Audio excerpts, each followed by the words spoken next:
So Haney versus Linares. I talked about this fight a couple weeks ago with my guest Jay Calderon, Boxing Talk. Definitely go check that out. I think it's episode 37 or 38. So we did a breakdown of what we thought was going to happen beforehand. You know, this was a really good fight, man, and I think it was the right time for Haney to take this fight. I think it was the right amount of challenge, and at the end of the day, I think Linares made a pretty good showing of himself, considering some of the circumstances. The first, at least third or half of the fight was dominated by Haney's jab. I mean, the volume, the consistency of it, it was just nonstop. And as much as Linares would block and move his head, Haney kept the volume and the pressure of that jab up so much that it took a little while for Linares to like slip some offense in between all that, because Haney's pace is really hard to keep up with, and where he puts the team, you know, he mixes up where he puts his jab. It's very unpredictable. He changes the speed and the power on it, so he has a way of really keeping you on your heels, much in a similar way that as Floyd did with his jab. And he also has the ability to let go of a nice fast combination. But as the fight wore on, you could kind of see Linares taking notes as he went, you know what I mean? And you could see, even if he was eating some jabs, he was blocking a lot, and he was very much switched on. So by round 6 or 7, you start seeing Linares land some really hard shots, you know, hurt him at the end of the 10th round. And I think in the back half of the fight, maybe win even like the majority of the rounds, particularly the last 3, which was where it was either at the end of the 9th or the end of the 10th, he landed something that hurt Haney, and Haney kind of stumbled back to his corner. And for whatever reason, the referee allowed him to do an insane amount of holding. I mean, he did his job, right? He's buzzed. So his job is to get through that. He's going to grab one. It's the referee's job to break it quickly and to make sure that it's not being done in an excessive way, right? That's not even necessarily up to Haney. Haney's doing his job, but I thought that more allowed Haney to hold at a level of where, like, you're not even trying to set up any kind of offense. You're not trying to engage in the fight, you know, with this holding. You're trying to avoid the fight. And so I think in that sense, there's a limit on how long you get to do that and how often you get to do that and how obvious it is that that's the only thing you're trying to do, which is what I kind of felt like. So I'm not saying Linares got ripped off or anything, or got ripped off of anything, but I think that the ref definitely did him a solid by not at least giving him a warning like, yo, this is excessive.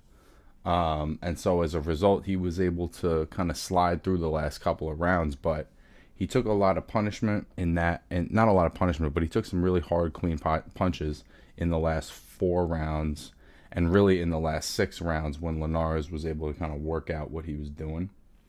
And he showed a little bit of vulnerability.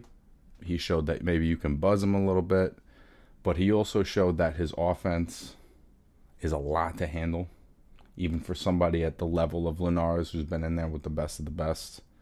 And at a time you could have said he was the best of the best, among the best at lightweight. You know, Haney showed a lot of good things.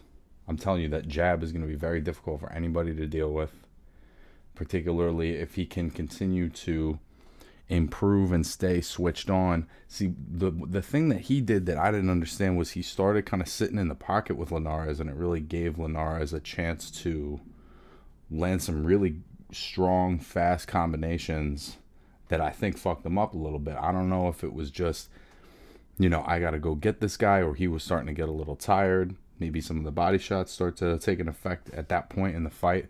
But I think he engaged at times where he really didn't need to.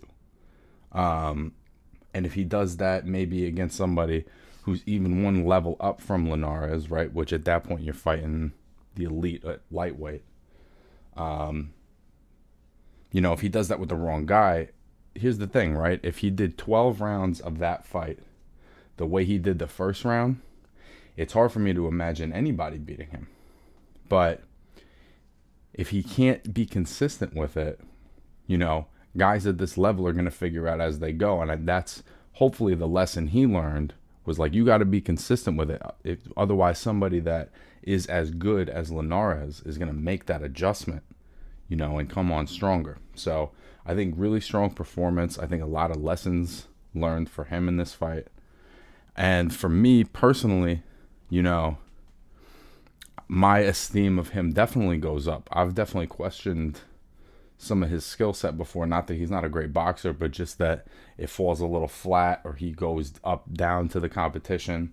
You know, when you do that, have that kind of performance against somebody that good, it makes you that much more credible. And I think now, you know, Ryan Garcia doesn't have a win this good. I don't think, you know, the Campbell win is good, but Linares beat Campbell. So he is kind of that one level up, where it's like Linares is the bottom of the top 10 at this weight. You know, he's like 7 or 6, or, you know, he's in there.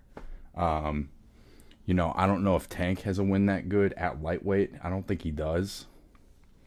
You know, the only one is Teofimo, because he beat Lomachenko.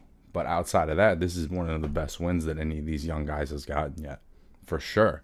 And I mean, look at Linares. You know, Haney goes up to 26-0, 15 knockouts. He just fought a guy with 53 fights. Linares is 47-6.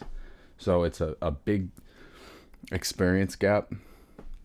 And I just give both of them props for taking the fight and for both having really strong performances. I know everyone has said, including me, that Linares is chinny, but I don't see him as like an Amir Khan, where he's just constantly getting put out with one. I've only seen him get put out with one, I mean, against Kano. You know, and even at that, it was like he got up. You know, you could see Kano was way bigger. Kano landed another combination, but there was never one shot that put him out. So I hope this maybe disproves some of that he's like an exclusively chinny fighter. I think he showed that he's a pretty durable guy, because I don't think Haney is like a feather fist. I think he hits hard. And if anything, Haney was the one that got hurt in this fight, not Linares. Especially in the back end. So there's a lot of good things here. There's a lot to work on. And I think for Haney, what I want to see next is, I wouldn't be too pissed if they did a rematch of this. This is a really good fight. I think these guys are well matched. I think they would both make adjustments. I think Linares would make a lot of adjustments, and having seen what he needed to see in that first 6 rounds, I think he would start a little earlier. But of course, Haney would make adjustments to make that hit, to counter his adjustment.